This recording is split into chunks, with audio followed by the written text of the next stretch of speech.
Ooh, that title's not gonna come back and bite me, is it?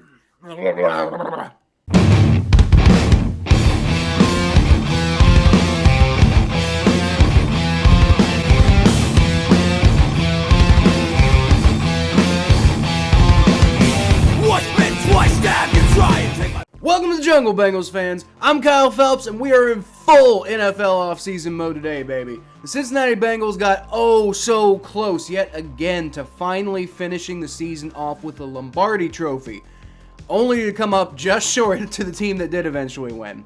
2 years in a row, man. It's just, it's getting old. So today we're going to take a look at a preliminary offseason plan that I've kind of put together for the Bengals. This is just going to be a basic run-through of free agency and the draft. I'll probably do a more in-depth video on each individual aspect as we approach both. But before we get into that today, I'd just like to ask that you like the video and subscribe to the channel if you're enjoying the content. It really helps my channel out, and it helps you know when all of my content comes out.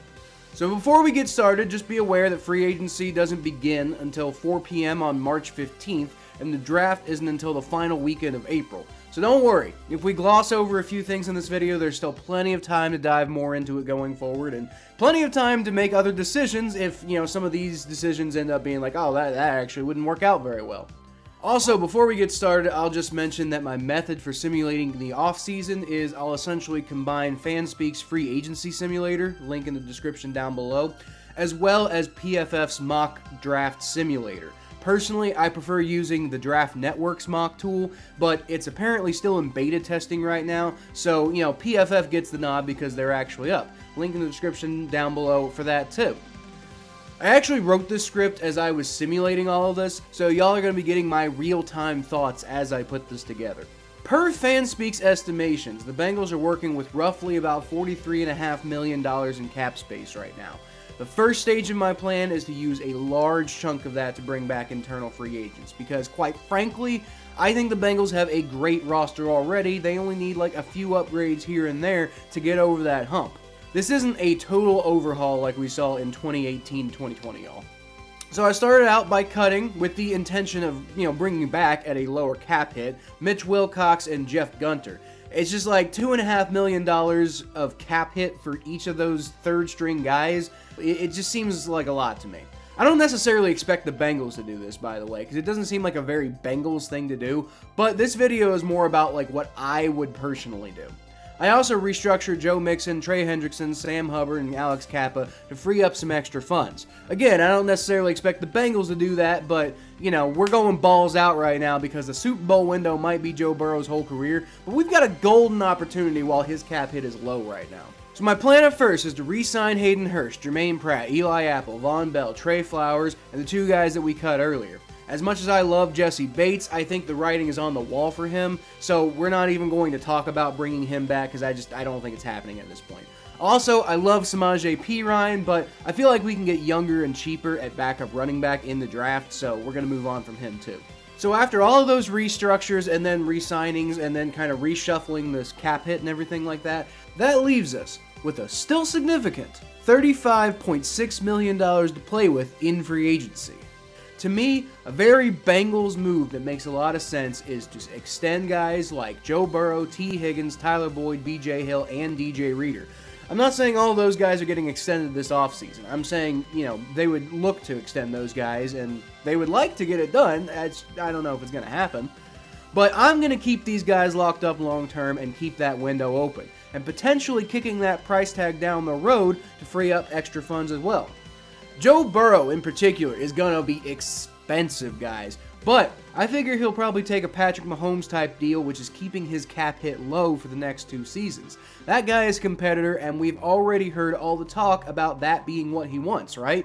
Mahomes got $45 million a year, but, the first 2 years, the cap hit was only like $8 million, $14 million. So what the hell? Let's give Burrow 48, and we'll kind of structure the deal in a team-friendly way, and, he still gets to be the highest-paid quarterback in the league, right?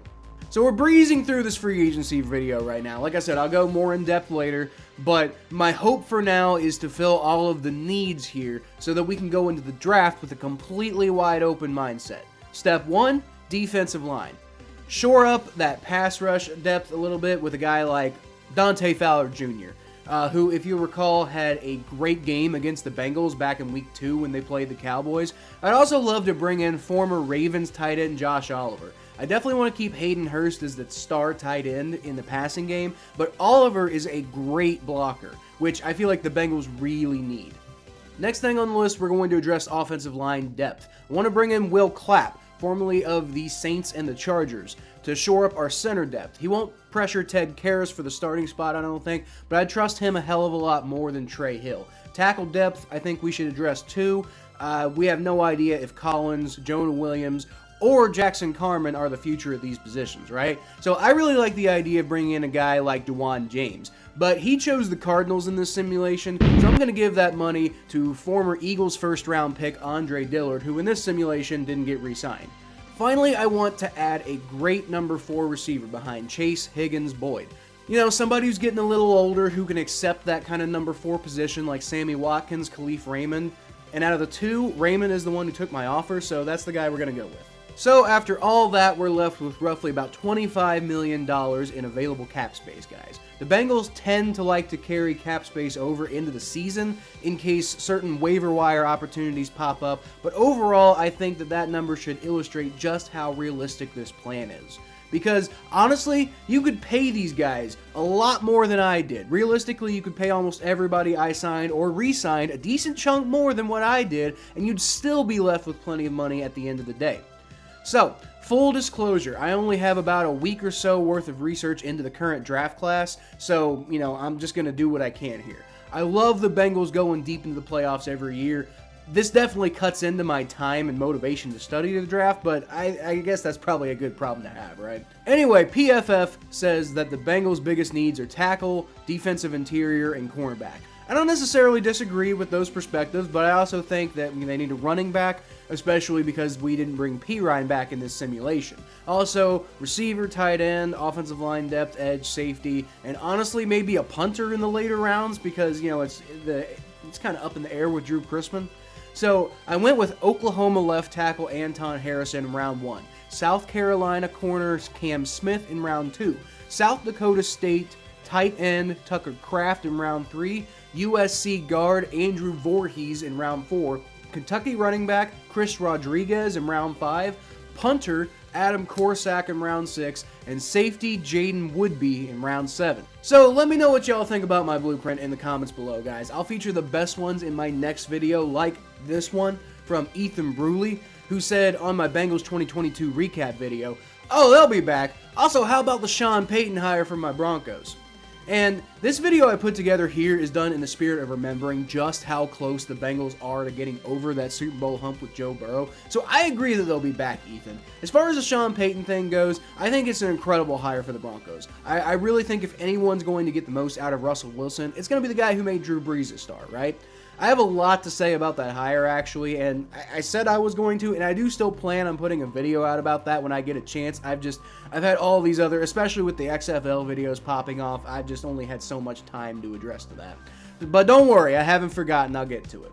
But like I said, this was just a basic speed run of the whole offseason for the Bengals. We'll go in a little bit more depth with individual moves as we get closer to free agency in the draft. But until then, y'all can always catch more of what I do at KylePhelps92 on Twitter, Facebook.com/ThePhelps, Butt Fumble Sports, the Battle of Ohio podcast on the Spot Pod Network, and right here if you subscribe.